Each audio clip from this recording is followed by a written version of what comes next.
أكيد سمعت قبل كده الجملة المشهورة دي: نظام الثانوية الجديد للذكي مش للي بيحفظ كتير. بس خليني أقولك حاجة أخطر. النظام ده فيه تريكات لو عرفتها بدري هتكسب، ولو دخلت الامتحان وانت مش واخد بالك منها هتتسحل مهما ذاكرت. السؤال بقى، هل عمرك فكرت تستغل النظام ده لصالحك؟ أنا جايبلك الفيديو ده بخلاصة سنة كاملة من تجربة فعلية، مش كلام وخلاص. هعرفك ازاي تلعب على الحاجات المخفية اللي مش كل الطلبة واخدة بالها منها. وقبل ما نبدأ، لو محتاج دعم ونصايح حقيقية من حد عايش نفس اللي انت فيه، انزل دلوقتي اعمل لايك واشتراك وارجع كمل، عشان اللي جاي ده مهم جدا. خلينا متفقين من غير تجميل ان النظام ده مش سهل ومحتاج مجهود كبير، بس برضه اسهل بكتير للطالب الذكي من نظام الحفظ والتلقين القديم. من السهل جدا تجيب فيه مجموع كويس وتدخل كلية احلامك، بس بشرط واحد: انك تبطل تتعامل مع الثانوية كأنها حاجة تخوف وصعب عليك.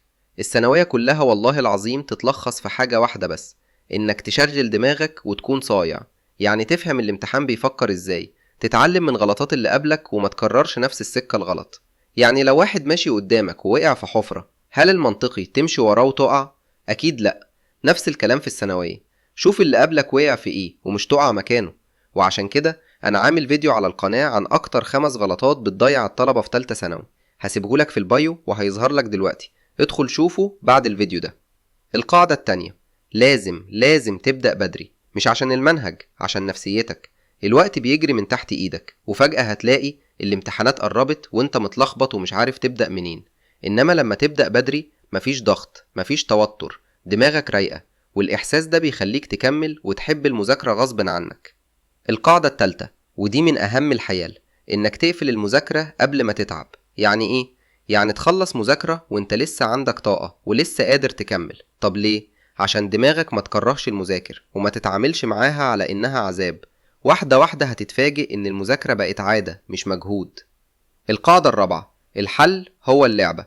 اسمع الجملة دي كويس: مفيش تميز من غير حل، مفيش ثقة من غير حل، مفيش مجموع من غير حل.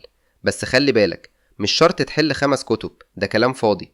سؤال واحد يتحل بفهم أحسن من 50 سؤال من غير فهم. حل كتاب واحد بس يكون أفكاره كويسة وتفهم كل فكرة ليه جت كده. القاعدة الخامسة: النوم مش رفاهية. آخر حاجة وأكتر حاجة الناس بتستهين بيها: النوم.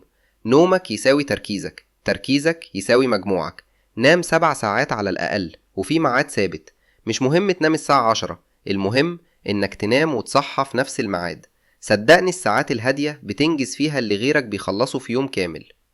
الخلاصة: النظام الجديد مش ضدك انت، بس محتاج تفهمه. لو لعبتها صح هتكسب، ولو ذاكرت من غير وعي هتتعب على الفاضي. وبكده تكون دي نهاية فيديو النهاردة. ولو الفيديو عجبك ما تنساش اللايك والاشتراك، واكتب لي في كومنت تحب الفيديو الجاي يكون عن ايه. وزي ما متعودين، ما ننساش نصلي على النبي وندعي لاخواتنا في غزة والسودان، ربنا ينصرهم ويثبتهم. ربنا يوفقكم ويحقق احلامكم. سلام.